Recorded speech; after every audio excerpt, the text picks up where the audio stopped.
Once upon a time, in the dusty valleys of Raslang, a forgotten village hidden between dry mountains and endless fields of wheat, there lived a boy named Aahil and his mother, Zareen. Their story was not one written in gold or celebrated in songs, but carved into the silent hearts of those who knew what sacrifice truly meant. Zareen was a widow. Life had taken her husband early, leaving her with a fragile boy of 5 and a heart heavy with grief. Raslang was harsh. The wind carried sand, the summers burned, and winters pierced bones. Yet in the little clay house at the edge of the village, Zareen kept warmth alive through her love. She often told her son, "We may be poor, Aahil, but our hearts are rich with prayers." Never forget that. Aahil grew up watching his mother rise before dawn, working in other people's fields, stitching torn clothes for a few coins, and often going to bed hungry so that he could eat. He noticed her hands, cracked, rough, blistered, yet she never complained. At night, when Aahil pretended to sleep, he would hear her whisper to God, "Ya Allah, give me strength. Keep my child safe. Take everything from me, but let my son's future shine."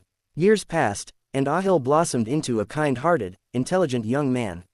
He loved books, though Raslang barely had any.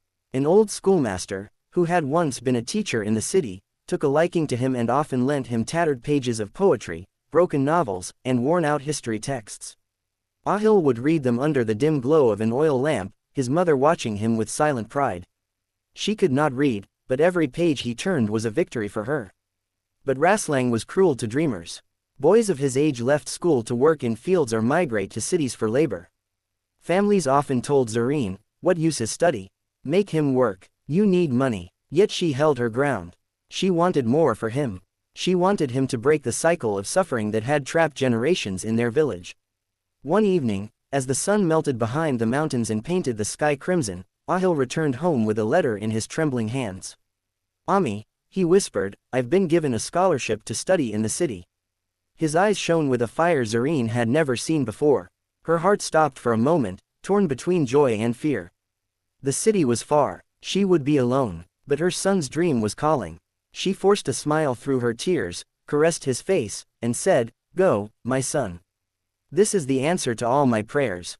The city of dreams. Aahil's journey to the city was not easy. He had never seen tall buildings, electric lights, or buses that roared like monsters.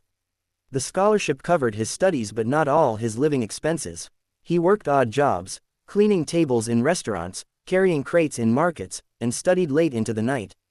Whenever he felt like giving up, he remembered his mother's cracked hands and whispered prayers. Every week, he wrote her letters, though she could not read. A kind neighbor's daughter read them aloud to Zareen. She would listen with trembling lips, clutching the paper to her chest afterward, as if the words were her lifeline. Sometimes she skipped meals to save a few coins, sending them to her son. She told no one about her hunger, not even Aahil. Back in Raslang, her health began to decline. The endless labor, the years of malnutrition, and the solitude ate away at her body. Yet she never let her son know. She replied to his letters with simple words, asking a neighbor to write, "I am fine. Study well. Make me proud." The turning point. Years passed. Aahil completed his degree in engineering, earning the highest honors. His professors praised him, companies wanted to hire him. Yet his heart yearned for one thing only, to return to Raslang, to embrace his mother, to lift her from poverty. On graduation day, he held his certificate and wept. "This is not mine," he whispered, "this is Ami's. Every letter, every tear, every night she starved for me, it all lives in this paper." He saved his earnings, bought gifts, and planned his return. The night before leaving, he wrote a long letter to his mother, telling her that her sacrifices had built his entire life. He promised to give her the peace she deserved. But fate can be cruel. The silent goodbye. When he arrived in Raslang, the air was heavy. Neighbors gathered near his home, their eyes lowered. He rushed in, only to find his mother lying on a simple bed, her body frail, her breath shallow.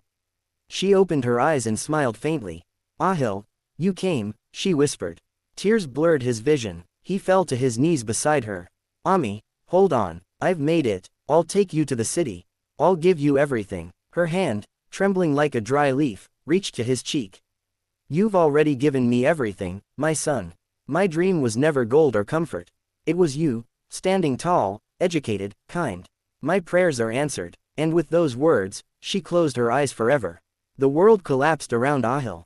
He cried, not just for her death, but for every meal she had skipped, every night she had stayed hungry, every smile she had faked to keep him strong. He realized he was too late to give her the life she deserved. Legacy of Raslang. Aahil buried his mother on the hillside overlooking the village. On her grave, he swore to dedicate his life to serving Raslang. He built a school in her name, the Zareen Academy, so no child would have to fight alone for knowledge. He visited her grave every week, whispering the same words, "Ami, your sacrifice will live forever." And so, the boy from Raslang became a man whose story spread far beyond the mountains. Not because he was wealthy or powerful, but because he carried in his heart the silent love of a mother who gave everything.